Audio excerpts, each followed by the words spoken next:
எல்லாருக்கும் வணக்கம். இந்த வீடியோவில் நம்ம மாம்பழத்துலேருந்து கிடைச்ச விதையை வீணாக்காமல் அதை நட்டு வச்சு செடியாக்க முயற்சி பண்ண போகிறோம். இந்த மாம்பழத்தோட பேர் நீலம் மாம்பழம். இதற்கு ஏன் நீலம் மாம்பழம்னு பேர் வச்சாங்கன்னா, இது நல்லா முத்துனதுக்கப்புறம் தோல் நல்லா கரும் பச்சை நிறத்தில் இருக்கும், லேசான நீல சாயலோட தெரியும். இந்த மாங்காய் நல்லா முத்துனதுக்கப்புறம் இதை தோலை சுற்றி மெழுகு படர்ந்த போல் தெரியும். அப்போனா நல்லா முத்திடுச்சுன்னு அர்த்தம். அப்படியே பறித்து பழுக்க வச்சா கண்டிப்பாக பழுத்துரும். இது நல்லா சுவையாகவும் இருக்கும், நல்லா வாசமாகவும் இருக்கும். நான் வாங்கிட்டு வந்த மாம்பழம் சுமார் ஒரு 1/2 கிலோ வரைக்கும் இருந்தது. இது சந்தைகளில் 1 கிலோ 50லேருந்து 60 ரூபா வரைக்கும் விற்பாங்க. அப்படி பார்க்கும்பொழுது இந்த ஒரே ஒரு மாம்பழத்தை சுமார் 30 ரூபா கொடுத்து வாங்கிட்டு வந்திருந்தேன். இந்த மண்ணை எதுக்காக காமிக்கிறேன்னா, இந்த மா விதையோட எடை எந்த அளவுக்கு இருக்கோ அந்த அளவு மண்ணை தான் அது மேலே வைக்கணும். இது இந்த மா விதைக்கு மட்டும் இல்லை, எல்லா விதைக்கும் இது பொருந்தும். அந்த விதையோட எடை எந்த அளவுக்கு இருக்கோ அந்த அளவு மண்ணை தான் அதை முச்சு மூடணும். சில பேர் ரொம்ப ஆழத்தில் வச்சு அழுத்திடுவாங்க, அழுத்திட்டு முளைக்கணும்னு பார்ப்பாங்க. அந்த மாதிரி பண்ணக்கூடாது. விதையை மூடினா மட்டும் போதும், கண்டிப்பாக எல்லாமே முளைச்சி வந்துடும்.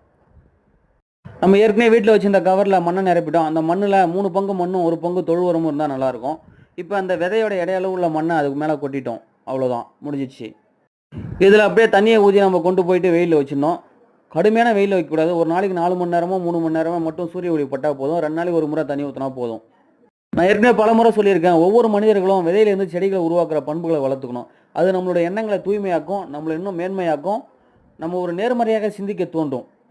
வீடியோ பிடிச்சா லைக் பண்ணுங்கள். நன்றி.